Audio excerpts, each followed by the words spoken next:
అనగా ఒక అడవి. ఆ అడవిలో చిలిపి అనే ఒక ఉడత ఉండేది.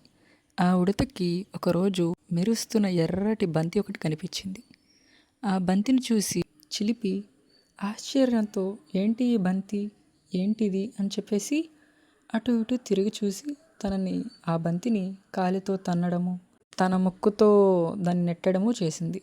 కానీ ఆ బంతి ఎటూ కదలలేదు. ఎందుకంటే ఆ ఎర్రటి బంతి చిలిపి తల కన్నా చాలా పెద్దదిగా ఉండడం వల్ల అది కదలలేకపోయింది. తన మిత్రుడైన తెలివిగల గుడ్లగూబి ఒకటి ఉంటే తన దగ్గరికి వెళ్ళింది. ఆ గుడ్లగూబి దగ్గరికి వెళ్ళి ఇలా అంది. నాకు ఈ బంతి దొరికింది. ఈ బంతి అటు ఇటు కదలలేదు. ఇంతకీ ఏంటి ఇది? అని అడిగింది. అప్పుడు ఆ తెలివిగల గుడ్లగూబ ఇలా అనింది. అది ఒక ఎర్రటి బంతి. దానిని ఆడుకుంటాకు ఉపయోగిస్తారు.